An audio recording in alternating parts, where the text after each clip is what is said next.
All right, guys, welcome to Tea with Mike, episode number 24. Today's tea fact of the day is you can, in fact, drink too much of it. In 2014, a 56-year-old man encountered kidney trouble after drinking some 16 cups of tea a day. I don't know what time period he did this for, but this is according to mentalfloss.com. I'm super excited to have Jason Steele on the show. Welcome, Jason. Hey, Michael, how are you doing? Good, man. How are you?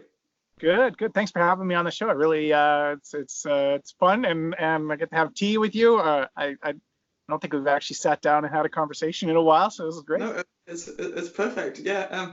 So first off, what did you think of the tea fact of the day? Like 16 cups of tea in a day, and I'm thinking, how many cups of coffee do I drink in a day? Because a lot of days I'll fill up that pot to whatever the 12 cup mark, and I'll pound that whole thing back, and then I'll be grabbing Tim Hortons in town, and that counts. I probably am up to that in coffee a lot of days. So yeah, because if you think of the flasks, there's more than just one cup in there if you pour it out. Oh yeah. I'm probably killing myself with all the caffeine and all that stuff. but anyway, life is kind of too short, so you might as well do it in a proper way. Anyway, on a more lighter note, why don't you tell the Tea with Mike audience and the world a little bit about you? Cool. My name is Jason Steele. I've been an actor for the last just about 10 years now, and from that, been growing into writing scripts and now directing, producing films, movies, web series, and such like that. So having a lot of fun with that. Performing arts is my passion in all capacities. In front of the camera or on stage or behind the camera. I love it all. Well, so what made you want to get into all of this? Was it your favorite subject in school? Was it you watched a cool movie one day? What was it? Well, I think when I was younger, just out of high school, there was a play that Central Alberta Theatre was doing called No Sex, Please, We're British.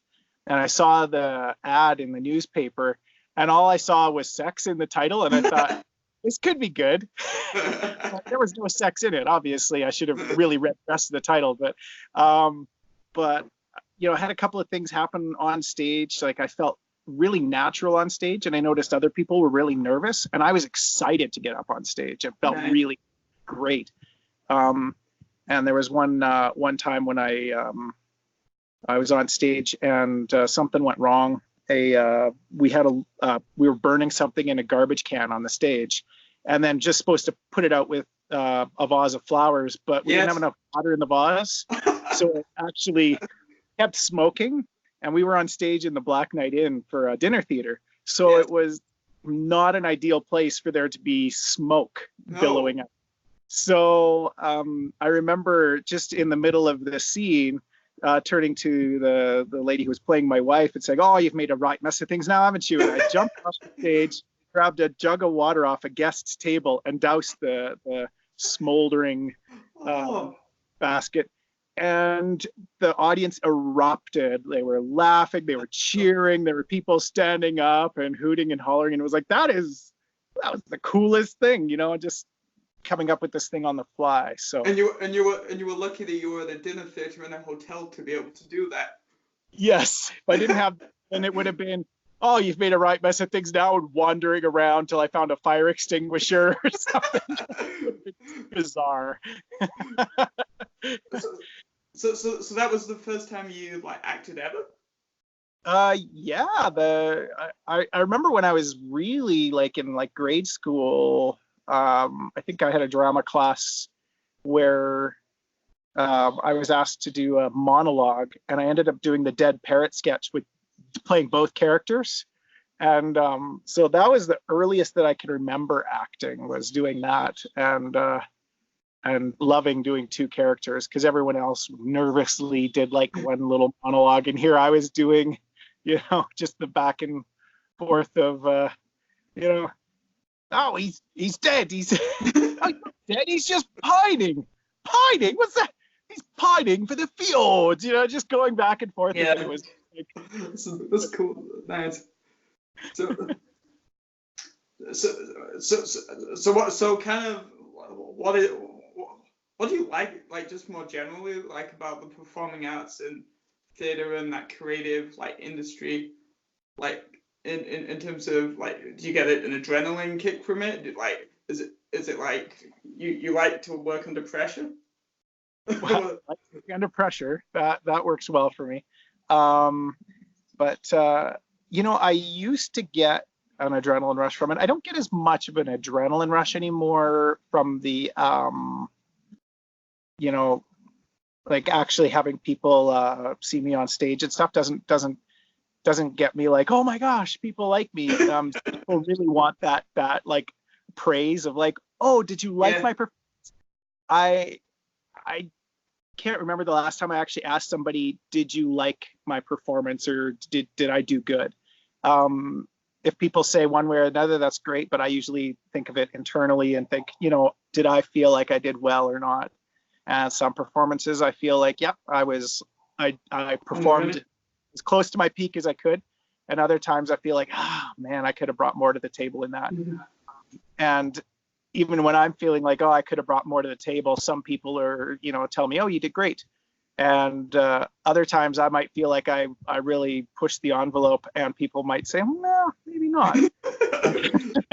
I haven't heard that so much lately. Well, there you go. Probably means I'm doing better, but it's we just do our best, right? And but I do get a satisfaction with just doing my best work, and being able to help others with the work they're doing,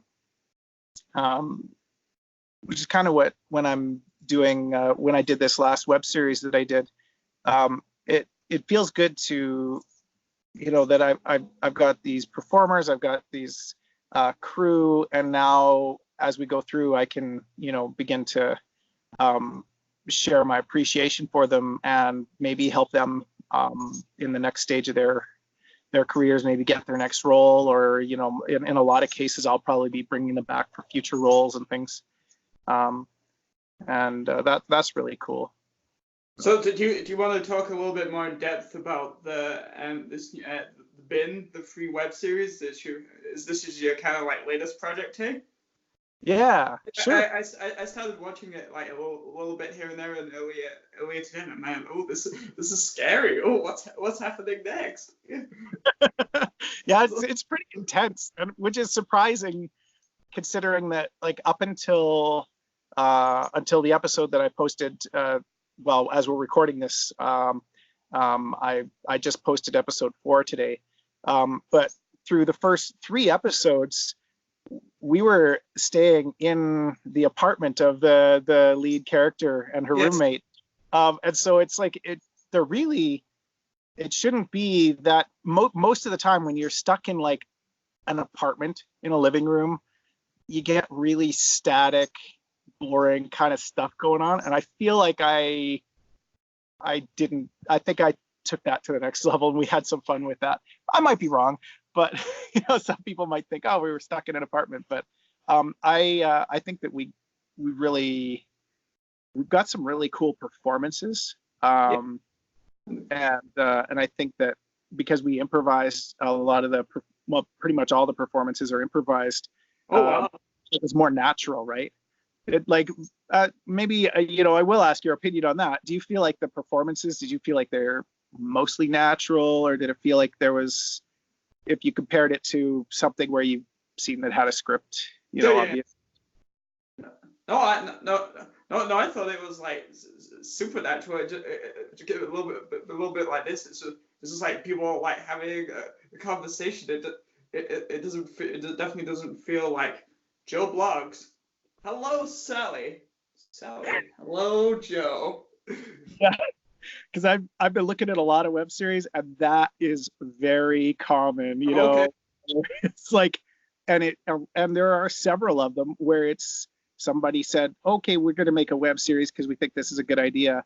And they film it in their apartment and they write a little comedy script between them and a roommate. And it is very much that, oh, guess what? I accidentally drank all the coffee and now I'm just buzzing. No. Like, oh, this is so bad. Hold for the camera. Yeah. yeah, they're just ridiculous. Like, and the cuts are so slow and they take too long with things. And so I really wanted to make sure the cuts were fast, that we had really. Oh, it's really well stitched together too. Yeah. And made sure that we had some things going on that would just keep that drama up and keep our lead character moving forward, so that Val is constantly on her toes. So she thinks she's going to be ahead of the game, and at the end of every episode, something comes up where she says, "Oh, I don't know if I should keep going," and so we don't know by the next episode. We could pretty much assume she's going to take the leap and do something stupider, but when she does, every episode, something goes a little off, and she just keeps digging in deeper, and which we know is going to get her in trouble. I think most viewers, if you haven't seen the trailer yet, you can find the trailer and see it, see where it's going to go, but. Yeah, I really like that suspense thriller, that trying to keep that intensity and pace of putting the characters into tough situations, and it just keeps getting tougher as the episodes go on. We're going to go into the next couple of episodes. They might seem a little. Like there might be moments where the audience might be thinking, well, where is this going? Is this a necessary thing?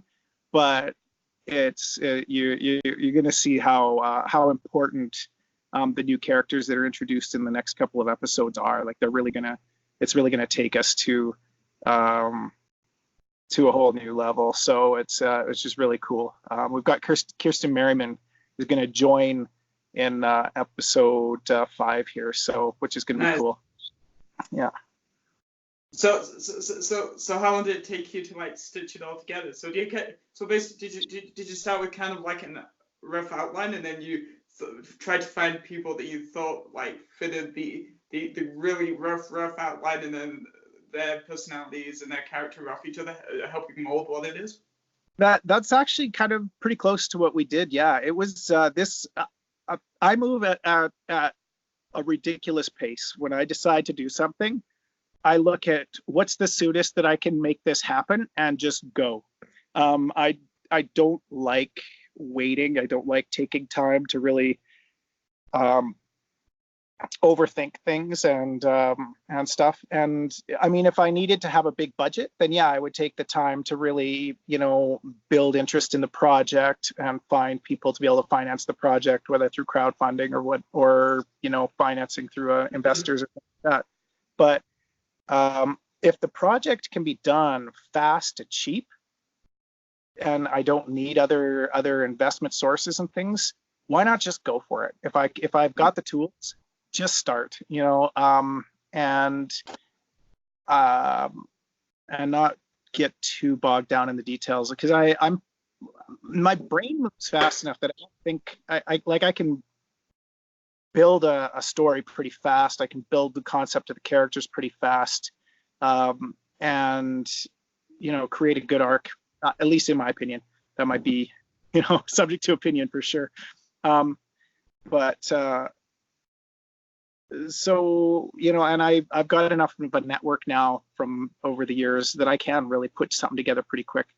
And so with this one, I just finished doing the last June. I was doing Sherlock Holmes. Yes. I just come off stage, and I was looking at my next couple of months and wanting to do a feature film, and it looked like the months were just too busy. And I thought, oh, I'm going to get through another summer without making my movie. Like, I really want to make my first movie, the first full feature. So I was frustrated for a moment. And then I looked and realized that the weekend that was coming up, like in 4 days, because this was a Tuesday that I was having these thoughts, nobody was asking me to help them with anything. Oh, I actually had a weekend, which is rare for me, right? I'm always busy. So I looked at it, I said, how can I make a feature film this weekend? oh, And so I had multiple scripts, but I knew that there was no time for me to really finalize the scripts because some of them are still rough phase, and most of them required more budget and more setup than I would have time to pull off. So I said, okay, I need to do a concept that's fast, and actors don't have time to learn a script in 4 days. So I need to create something that's improvised so they can, so basically I created an outline. I needed it to be contained. So we contained it in, so the concept was to a bunch of people captive in a grain bin. And what are the interpersonal dynamics and tensions, stresses, and frustrations that come up with these captives between each other, and adding in the stress of whatever their captor is doing to them. But those interpersonal dynamics, I thought that's just a hotbed right there. And so I went with that. And so I came up with the concept for the characters, the outline. Very quickly, I think within the next 24 hours, I contacted several actresses. One of the things I wanted to do was do an all-female cast as well, because I thought, why don't we, turn this on its ear a little bit? Can't we do everything with an all-female cast? In the end, I wasn't able to quite pull off the all-female cast. Just a couple of circumstances popped up, and it was just like, I didn't have a person, and the person that was available was a male. So it was like, okay, well, this is what we'll do. yeah. You're rushing around last minute. Sometimes things change. Yes, that's very true. So we threw together a cast and crew, and most of the people that I contacted were available, which was great. That's lucky. Yeah, and they came out and they rocked it. I knew a lot of people who had improv skills. Because I also run murder mysteries for Terry Shane Murder Mysteries. Okay. Yes. Plug there if anybody's looking for a corporate Christmas party or corporate whatever, check with me. I can, or check on Terry Shane Murder Mysteries website and book that, because I have one of the hottest murder mystery crews right now going in Canada, actually, because we've got some really great reviews in the last couple seasons. Oh, that's good. Which is really yeah. So that's really cool. So I knew a lot of people from that, and I said, okay, let's do this. And so we got everybody together. I was all day Saturday driving around, getting props, getting food, getting all the things we needed. Stayed up all night finalizing the script. I had a couple of fake bodies that I passed on to. They were actually like dress forms for showing off the mannequin things, like partial mannequin, okay. that I'd found. And so I passed those off to our lead actress, Luciana Eve, about midnight Saturday night, so that she could finish building 2 fake bodies for some of the special effects scenes. So overnight, she was building these fake bodies. I was working more on the script, getting things finalized, getting things prepared, dropping things off at the location. 6 a.m, I printed off the script, which was just an outline, really. Rushed down to the set, started setting up, and Randy Kirk showed up pretty early on to help me with setup. Which was great, because he just helped me with setup, and then he had to get going a few hours later, but he was able to kind of help me get things rolling. Awesome.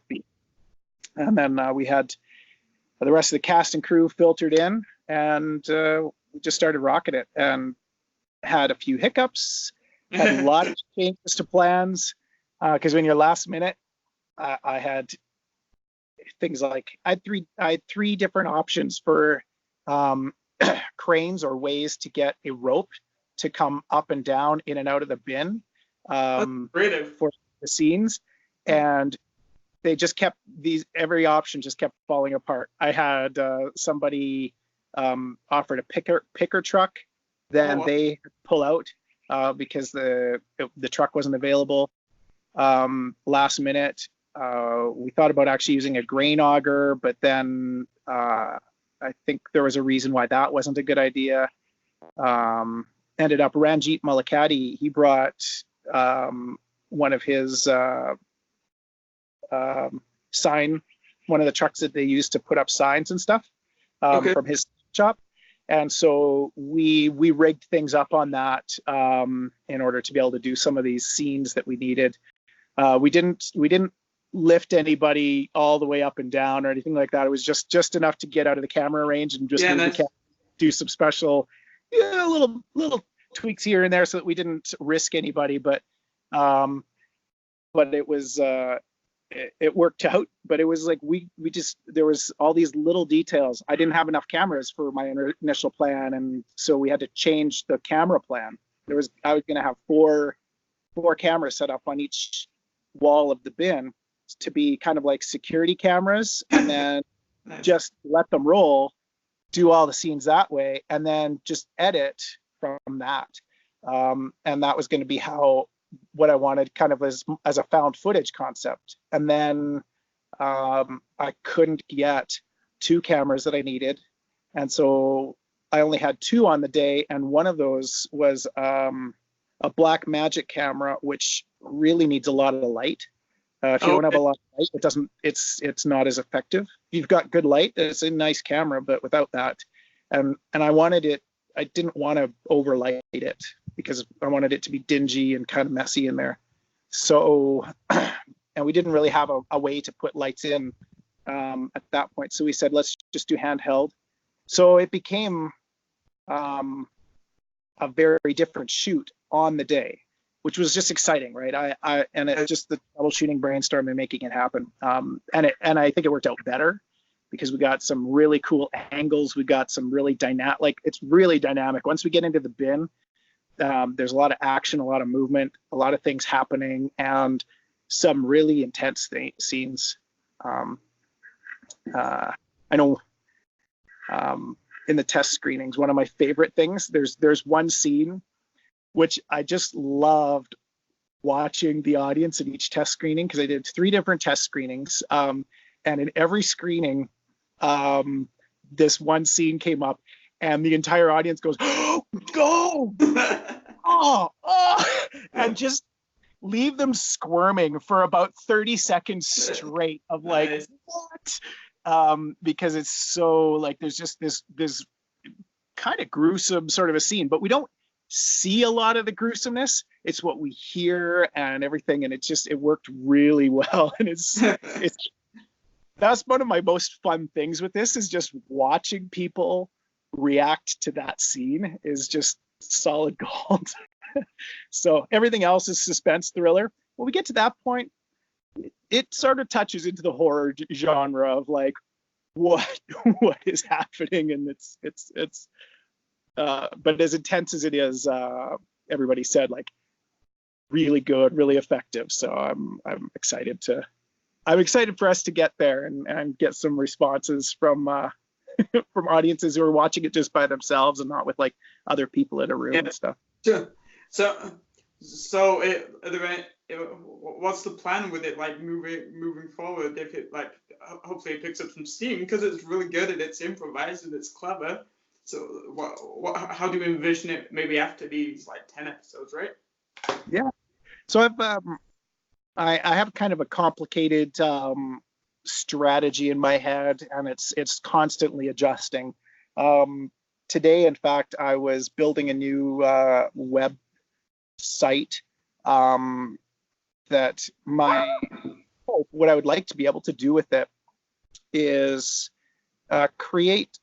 It would be really cool, and I don't know, I'll tell you the idea, and it may not happen, who knows, but I would like to be able to help other independent filmmakers who have been having difficulty getting their films out there to distribute online, because the environment we're in now with film is it's so easy and cheap to actually make a film, that there is a lot of product out there that isn't getting out into the world. And so I thought, and I know there are other sites that are doing this as well that are, there's a lot that are specifically on the horror genre. That's a very common one, where they're doing ad-supported video on demand, or transactional video on demand, like iTunes and things like that. Okay, yeah. But a lot of the big sites like iTunes, Amazon, Google Play, they do a little bit of curating now. It used to be that you could put anything on there. They're getting more and more cautious and making sure that the content quality is up, so that you don't go to the kind of quality that you might find in if you just randomly searched YouTube for stuff. Okay.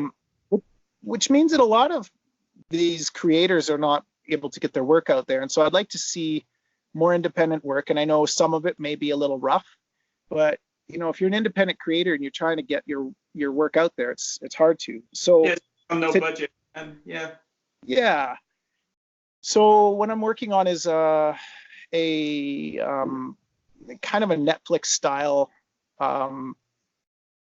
site that will integrate transactional video on demand, just like iTunes, Amazon type of thing, where you pay $5 or maybe $10 to buy it, or $5 to rent it, or something like that. And also has the subscription, so you can, pay $5 a month or something and be able to watch anything that's on the site. that's And cool.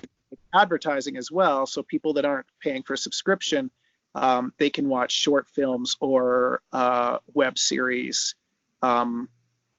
with advertisements, and be able to see some of the trailers for the films and get interested in maybe buying or subscribing, to be able to get that. So kind of integrating all those pieces, and also being able to integrate in crowdfunding as well, so that those content providers, so when they create a movie, they can now actually use that as a calling card on a place that has an audience. So it would be like if you were watching Netflix and you watched a movie and you thought, wow, this is a really cool movie. I wonder what else they've got on here that's made by the same director or something like that. You might actually be able to break it down by, the production company, see what other films they have, and there's a link saying, hey, we're trying to make this upcoming movie. Can you, help us with some crowdfunding? I've got some ways to kind of help support them. I haven't done the math. I haven't even sat down with a napkin to figure out if I could do the napkin math and whether this thing would be financially viable or not. At the moment, just in my rough estimates, I feel like it's probably not. But I think if I really can really sit down and really wrap my brain around it, I feel like there probably should be a way to make this viable so that it supports content creators and being able to do stuff. So then eventually the site would have lots of films, web series, shorts. And that's the other thing, is short films, people use them as a calling card to try and get attention for their work. But typically they can't make money off of a short film. It's extremely rare to profit off of that. And so this might be a platform that would allow for them to make a little bit off of ad-supported stuff. That's kind of a business model that I'm playing with right now. And then as well, using that same model, then I can put more, hopefully I could generate revenue for my own projects as well, and be able to fund future work. And if I can self-fund my films rather than waiting for investors or grant applications, because even though grants are great because they're free, they're notoriously difficult to get and take time. It can take 6 months for a grant application to get a response. And I'd like to be shooting, much faster. Well, clearly. Yeah, and so eventually, I'll have my film cycle far enough ahead that I can effectively put grants into my strategy, so that I can get some much freer money. That would be really great, because there is a lot of grant opportunities available in Canada and in Alberta, and so I will be using that. But right now I'm trying to move so fast that I I can't wait for a grant. I just have to keep my budgets low so that it's not a necessity. Yeah, the content. Yeah, nice. Really interesting model, because there wasn't really anything like kind of like that on the more the community local central Alberta level. Certainly not on this level. Yeah, local. I think there's a lot of models that have pieces of it, like Seed and Spark is a good example. And I think they're doing really good things for filmmakers, because they have pay what you will subscription model. So you can go on there and subscribe. You go to subscribe and it asks you, do you want to pay $2 a month, $4 a month, $6 a month, $8 a month, or $10 a month? And you just pick a number. You still get the exact same content whether you pay $2 or $10 a month. But that just allows people to make their own judgment as how much they can afford.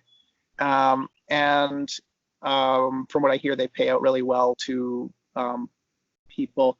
And so there's a possibility I may, if my bigger plans don't quite work, that may be a direction I use too. But because they also do crowdfunding as well, and they purport to be much more effective than Indiegogo or Kickstarter. So I'm going to be kind of looking at their model a little bit for kind of how they do some stuff.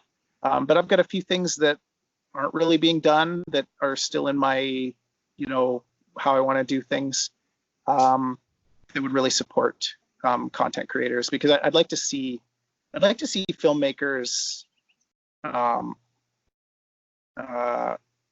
be able to find what they need quicker, whether it's finding the money to produce something, whether it's finding help with creating a story, whether it's finding an audience later, and finding profits at the end.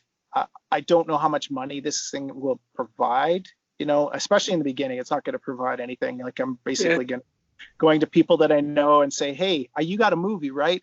Can we put this on this? And, if we can get revenue, maybe we can make a couple dollars and go to McDonald's, Reality. But, nice. Nice. I'm sure you get lots of support, especially like from the Edmonton film community. Yeah, there's a really good film community, Edmonton, Calgary, and even Red Deer. We have a good little film community building here. There's a group growing, and if any of your viewers are interested in film or doing kind of film stuff, and they're like, how do I find people? We have a Facebook group, the Red Deer Filmmakers Collective, I think we call it. And every time I go to a meeting or some sort of a meetup thing, there's usually a few people there who are kind of lone wolves, and they're thinking, oh, yeah, so doing that, and then they find, oh, there's other people, and we can kind of say, hey, join our little filmmakers collective, because we're growing that, and that's been really good. It's a good way for us to connect. Yeah. And I'm sure you'll be able to grow that further when Red Deer College kicks in its new program, right? And you've got more people coming to the area for sure. Yeah, that'll be good too. Quite often with RDC students in the past programs, they often move to larger centers, right? They'll go to Calgary, and then to Vancouver or Toronto, and so they disappear out of our area usually fairly soon, unless they get kind of tied into work or life here. But it'll be really good to start to build a little bit more community, and I do hope with my production company, so setting that business stuff aside, I do hope to be able to create smaller, really low budget type of things like short films and stuff with people who haven't done any stuff before, but they're interested and kind of excited, and then use that to kind of, I guess in a way, have people learn from each other and grow their skills and find out who would be really good on a set, so that when I do have a feature, then I can bring them on board for that. And I know that they're good to work with. I kind of have a sense of their skill and their style. So that's a little part of the process too, is just meeting people. How do I build a network so that when I do have a project, I can just call people and say, are you in this weekend? Let's go. Don't be Yeah. late. It's 6 a.m. Nice, very good, man. Yeah. So tea with Mike. How's business with that going for you? I've been answering all the questions. Now I'm going to ask you. It's okay. You've been No, going. no, You've got quite a few likes. Sorry? You've got quite a few likes on the page. I think you were, I want to say like 700 or something like that. Or what do you have for likes? 711. Nice. Yes. Yeah, so it's going pretty good. Kind of a bit like you, just starting from the ground up, and then just kind of like building it and see where it goes. Like, I guess is the game plan. Yeah. It's very cool. It's super cool to meet, like, reconnect with familiar faces, because it's been a while since we really like talked. Yeah. And then also just like brand new people from different parts of the world. And yeah, so it's just interesting. Every episode has a different flow, different scenery in the background. Like, one of the episodes was at a gaming cafe. One was in the basement. Another one's in the outdoors, and it looks like it's really nice wherever you are. Yeah. You outside Red Deer? Because I don't. Yeah, I live outside of Red Deer. Here, you know what? I'm gonna pick up my camera and just turn it around, and you can see where I'm at. I've got the sweetest spot. So I angled it so it was kind of a nice view. This way is the sun would be in my face; you wouldn't see me. But I could actually see Red Deer from up here. There is my my trailer, which is getting a little bit run down. I'm spending too much time working on movies and not enough time on home. Ask my mother. She's been bugging me every time I see her. Have you fixed your roof yet? So I might need a GoFundMe to to buy water buckets to fill my house at some point. But yeah, this is the so good. True stories. But yeah, this is where I live, and I love it out here. It's a wonderful, peaceful place. Yeah. It actually reminds me of the English countryside. Yeah, I would say right now it kind of does. Yeah, I toured through England there a few years back. That was actually one of the coolest things that film productions actually brought to me. Was I went to England, Germany, and Austria. Because a film that I'd worked on, I don't know how many years ago it is now, like 8 years ago or something, 7, 8 years ago. It was Year After Year is the name of the film, and it was in a film festival in South Sea. Anyway, in England. Okay. And then the producer was getting married that weekend, and I think most of the other cast and crew and they were going to the wedding, and but they really wanted somebody to go and represent the movie. So he helped cover my travel expenses to go overseas to go represent the movie at this film festival. That's cool. That's just as cool. Yeah, so I added a little bit of extra money from my credit card to go to Germany and Austria as well, because I had a script that I was writing that was set in Germany in World War II, and so I kind of wanted to go through and see some of the camps and things like that, and kind of get a sense of that space. And then I had a director in Austria that I was writing a script for. And so I thought, well, Austria is right next to Germany, so I'm going to just head over there. And I ended up going over there and couch surfing at his place for a few days. And nice, man. And we got to brainstorm script and stuff like that. So that was like a really cool trip. And that came about because of doing this.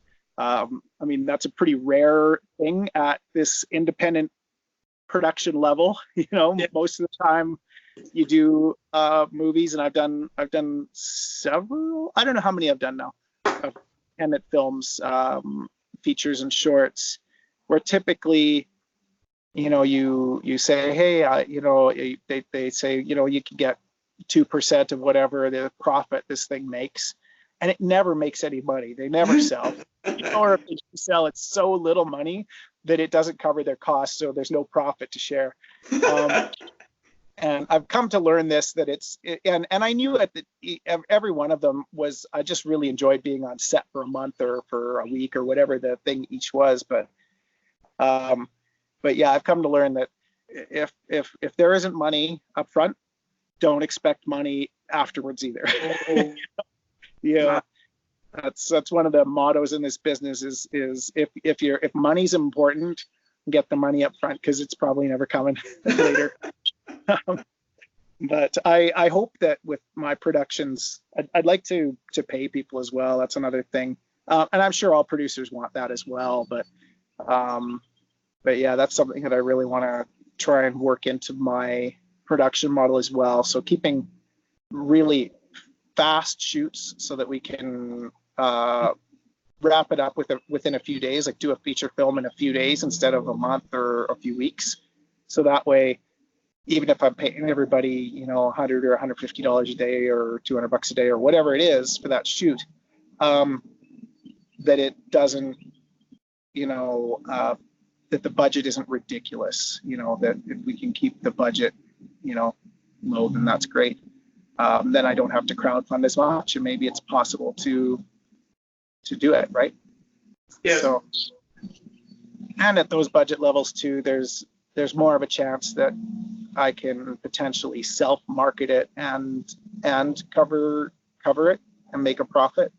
Whereas if it's like budgeting $100,000 or more, it's a lot harder to sell a movie for that and make that money back. It's getting to the point where it's nearly impossible for independent films to make any money when they go into the 6 digits or higher. So yeah.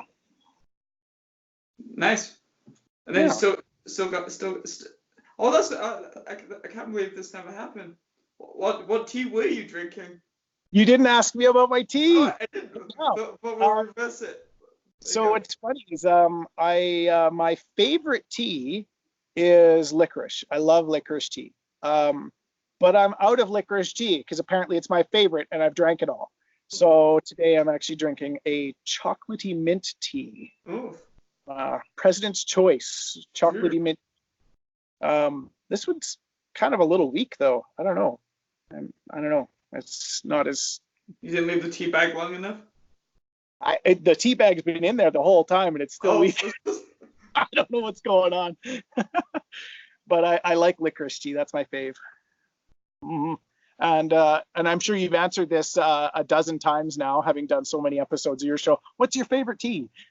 My favorite type of tea, for those of you who don't know, is English breakfast tea. English breakfast tea is a strong black tea, and I don't put any milk with it because I like it good and proper. That was not scripted, but muscle memory. I like it good and proper. Awesome. Cool. And you just graduated as well from your college program. Yeah. So that's exciting. So outside of Tea with Mike, do you have some future projects or goals that you're working towards? Yeah, I'm just, I'll plug it on my own show. I am looking for a job in the media and communications field in marketing, social media, content creation, public relations, technical writing. I have a lot of different skills that I've picked up over time with my previous events background. So if you know anyone that's looking for someone, direct message me. Thanks. Awesome. I'm always looking for talent. I just don't have any money right now to be able to officially pay to hire talent. But I may be in contact with you to ask you a few more questions about some of those things, and